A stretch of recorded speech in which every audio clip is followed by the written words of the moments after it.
All right, guys, you asked for it. Today we take a look at it. This is the RockBros Lock Cube Bicycle Lock.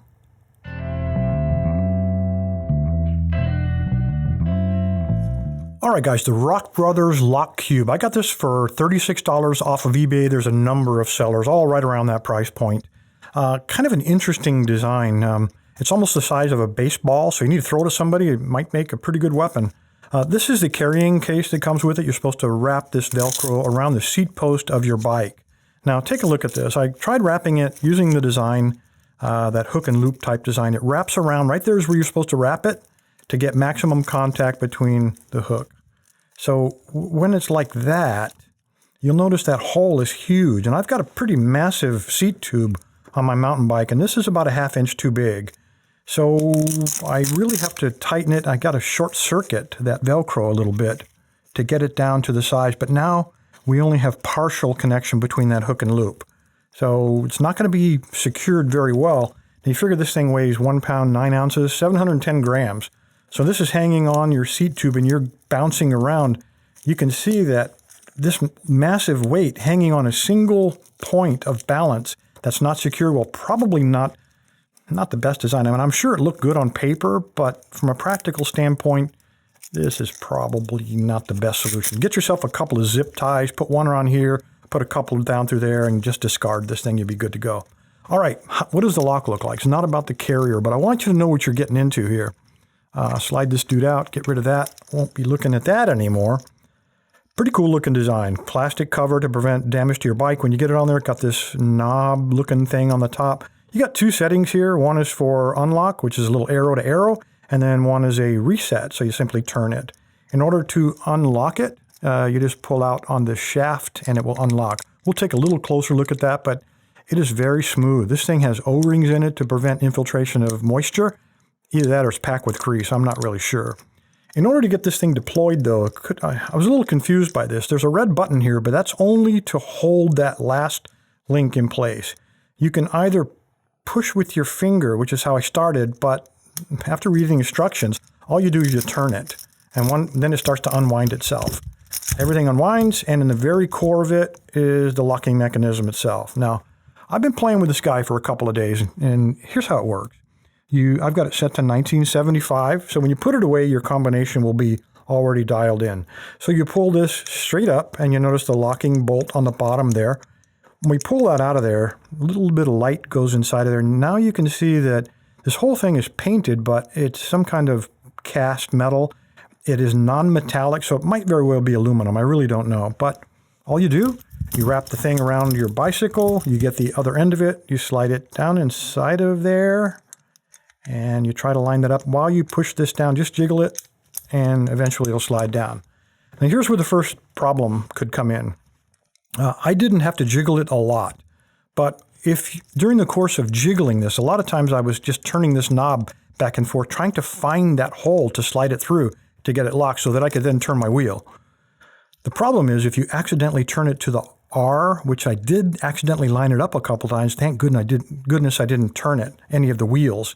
So I actually reset the lock, but it was to my original combination. It would be very easy for you to lock yourself out of this if you're not paying attention. So just be aware of that. To unlock, obviously, you pull this guy straight up and then you pull your bolt out. Let's leave him locked up for a minute, though. Get him back down inside of there. There we go. All right, let's take another look at this. The locking mechanism itself, as I said, I've spent a couple of days playing around with this guy. I tried everything I could to try all of the typical attacks against combination locks. I tried everything I could to try to shim it, and every single one of these wheels, to include the outer edges, are all shielded. So from a design standpoint, they did a great job on shielding it. So we can't decode it. We can't find the gates using a probe. The other thing I tried, of course, is a lot of times you can jiggle these just a little bit, and the gates sometimes are a little bit wider. Not so with this. Every one of these wheels is indexed with a spring-loaded ball bearing, so the feel between each of the wheels is absolutely identical. You're not going to find the gates by trying to do that. Another typical attack from some of the poorly designed locks is you can turn the wheel and then you can push down on it. And when you hit the gate, the wheel will depress just a little bit further telling you exactly where the gates are. So you line all the gates up, and then you turn it, and then you get an open. Doesn't work on this one. So mechanically, they did a great job designing this. I got to tell you though, despite that, and playing with this for a couple of days, I couldn't help but to notice some of the other possible shortcuts. Now remember, this is a $36 lock. So to meet that price point, there have to be some manufacturing corners that were cut. All we've got to do is find out what those corners were. And so in looking at this, the first thing that jumps to mind are these links. Now, we've looked at these before. These links are usually hardened steel pins. Some of these have ball bearings, and they're very smooth. They're literally it feels like grease. This one doesn't feel that way. When I move this, it's almost like plastic against plastic, and you can see there's quite a bit of play in these. So the possible weakness in the pins themselves, that could be a bad thing. Another thing, the link. When I look at these links, if you look down the side of there, notice how thick this plastic is. And I know it's to prevent scratching of your bike, but that plastic is like 2 or 3 times as thick as it needs to be. So I look on that as kind of camouflage. The link on these, if you take away the plastic, might be quite thin. So the fastest way a criminal might be able to get in would be simply to cut through these links, either with a pair of dikes or a pair of small bolt cutters. We're going to try that out as well. Let's take a look at the lock itself now. When this thing is locked, obviously it's like this around your bike. And I call this the locking arm. It's the pivot point where the chain is permanently attached. Because it is cast metal, I'm thinking that this portion right here might be a very quick way to zip right through there, and then the criminal's riding away on your bike. So we're going to take a look at that. Again, continuing to look at the lock. Let's unlock it. I'm going to pull this guy out and flip it over here. You'll notice we have a pin here, and there's also an identical pin on the other side. Now, it goes directly through the center where that locking bolt is. So that tells me it's actually 2 pins. While these are obviously knocked in there, they're hammered flush with the outside housing. And what that does is it holds the outer housing to the inner core. If these are blind holes, in other words, they drilled those holes and then put these pins in there, if the pins are shorter than the holes, we don't need to pull them out. We can knock them in. And if we can knock them in just the thickness of this outer housing, that whole inner core may be able to just slide right out of there, giving us literally an instant unlock. So we're going to definitely take a look at that. We're also going to take a look at these wheels. While it might be a good design, these are plastic wheels. So if we take a chisel and whack there, maybe these things will shatter and we'll be able to get in that way. I really don't know. This whole lock, this whole housing is held together with nothing but 3 strips of pot metal or aluminum. This strip, that strip, so a single hacksaw job right there. And then we have a thin strip here on the other side to cut through. If we cut through those, will this whole housing then come apart and give us an instant open? There's a whole bunch of possible weaknesses on this lock. The locking mechanism is not the weakness, but the criminal will find the weakest point in order to get into these. So let's take a look at those. Let's lock it back up. And the first one I would like to take a look at, before we go to the workbench for some of the more detailed stuff, let me work that in there without resetting my combination. There we go.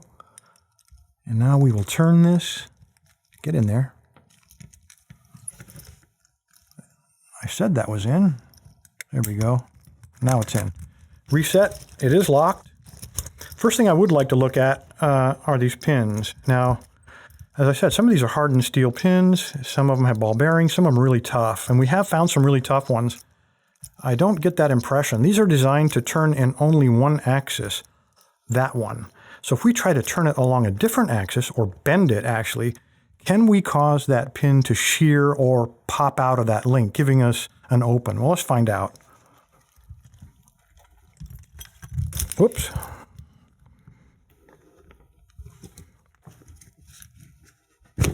I'm going to have to say no.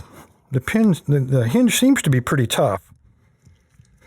So we're bending the link itself, but the hinge is not failing. Let me give it one more, let me line it up and give it one more try. Yeah, he's not going to fail. So from that standpoint, we've bent it, but we don't have an open. Let me try to bend it back the other way. See if we can weaken it that way. I felt sure that would pop out of there, but certainly not going to do it. All right, Let's take it to the bench now and see if that definitely isn't the manufacturing shortcut. Now let's see if this happens to be the manufacturing shortcut. I'm going to try to cut this with a hacksaw, and I'll try to cut a different one with different size bolt cutters and just see what happens here. All right, guys, real bike, real lock, real post. It just happens to be in a heated lock lab instead of outside at 20 degrees. All right, first attack. It is locked, by the way, but it doesn't matter. We're going to be attacking the link. And the smallest tool that a criminal might consider is something small like this, a pair of wire cutters. These are actually articulated, so give you a little bit more leverage. But let's find out if we can use this to cut through at least part way through these links. And the answer is no. So it looks like these guys are hardened. Excellent. All right, let's try a hacksaw. The Nipbex did not work, the handheld one. So let's try to cut through RockBros right here. I'm going to try to hold it well away from my carbon fiber bike. I really do not want to cause any damage. So I'm going to just cut him right here, or try to, see what happens.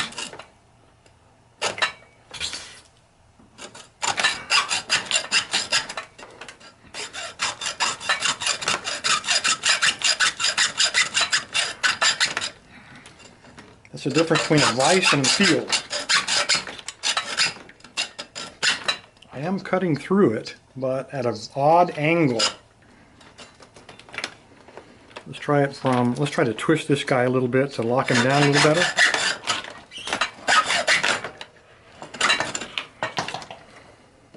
You better lock to a post that didn't move, eh? I gotta say, it's not hardened, but maybe it's weakened enough now to break it. If you can get a good angle.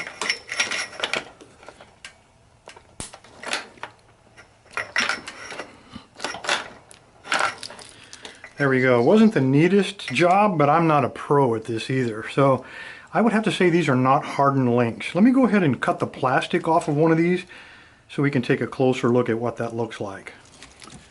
All right, I've already cut through one of the links, and I've got to kind of simulate. So I'm going to hold my hand and pull on this as if it were still wrapped around the bike.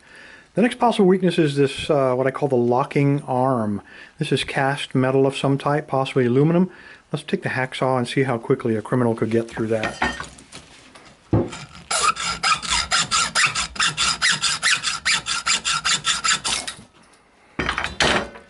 Yeah, that's pretty quick, and I think I can confirm that is definitely aluminum. All right, the next thing to take a look at would be these pins. We have one on each side that actually hold the housing. They pin the outer housing to the inner core. If the blind holes are deeper than the pins are long, we should be able to just drive these in and then slide that outer core off. Let's find out. So I'm going to try to do this without smashing my hands. It went in a little bit. Let's give it another couple whacks. It looks like they might have done their job.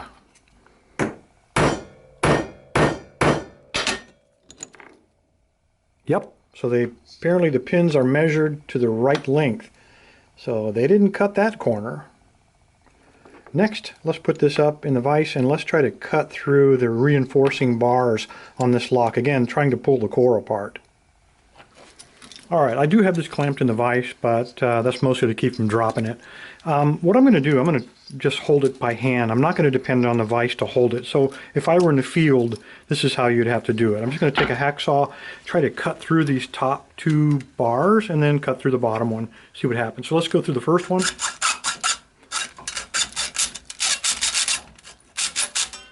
And I think we're through that one. So let's rotate it and get the other one.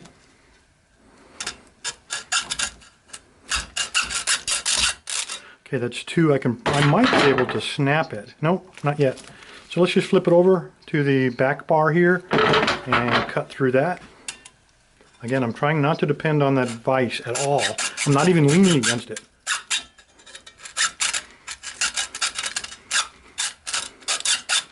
I'd probably be able to wedge this a little better if it were on the bike. Twist it around, but I don't want to cheat.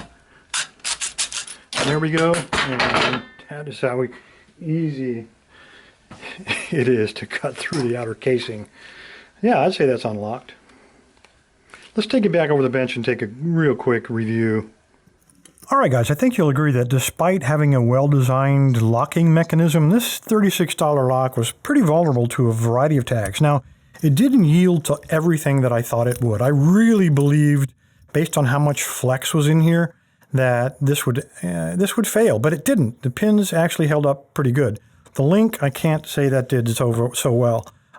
It's mild steel. It is covered up with a pretty thick layer of plastic, and even unsupported, I managed to cut through that, and I think it was probably less than 30 seconds. And even better, I did it without damaging my bike, so big plus. The arm, the locking arm, I was surprised at how soft the aluminum was. I think even pot metal would have given a little more resistance. I got through that very, very quickly with nothing but a hacksaw blade. So I got to say that's probably about the weakest point. The two pins, I give them credit. I knocked both of them down inside of there. The blind hole was very slightly deeper than those pins, but they at least thought that through. I wasn't able to knock them all the way in and disassemble this. Instead, we had to cut through the housing, and I didn't measure the time on that, but probably less than a minute to cut through these two supporting arms and that, and then it was quite a surprise when everything just kind of basically came apart, and then the lock came open. So very, very cool. I didn't bother trying, since there were so many fast ways to get into this lock, I didn't bother putting a chisel to the four wheels. I'm pretty sure you could have broken them, probably gotten some pliers and peeled them out of there and then decoded it, but so many other vulnerabilities, I really didn't see the point in doing that. So anyway, guys, there you go. The $36 RockBros Lock Cube. I've got to say, you get what you pay for, guys. At a $36, they had to cut some corners, and I think we found almost all the corners that they cut. Appreciate your time. Stay safe. Stay legal. And oh, the giveaway. Yeah, well, you don't want this. I got it. So instead, the giveaway this week will be a donation from learnlockpicking.com. This is a lab wood pinning tray. So it's set up for 4 cores, ready to go. And if you're going to have a pinning tray, you've got to have a lock to go with it, and you're going to get this guy. Another, again, from learnlockpicking.com. This is I believe this is the 6-pinner. Brand new. You got all kinds of security pins. Got key, plugs, extra parts, Allen wrench, everything in order to repin this progressive lock to train yourself from 2 pins all the way up to 6 pins and high security pins as well.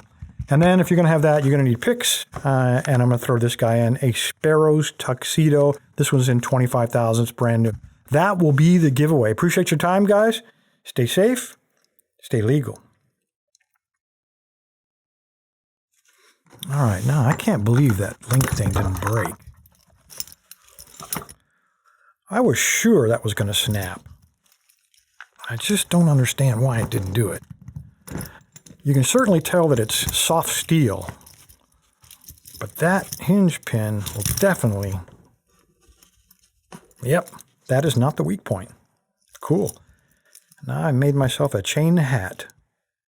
All you need to do is navigate to locklab.com, the tribal website, and scroll down in the middle of the page. You'll see all the giveaway buttons, Monday, Wednesday, and Friday. But the one you're looking for is the weekend review giveaway, purple band. Just click on it. It'll take you to the registration page. Again, scroll to the bottom, put in a good email address, so if you win, I can get in touch with you, let you know. Put in a username, doesn't matter what it is, and click submit. When you're done, you'll get a green check mark confirming your entry. Thanks, guys.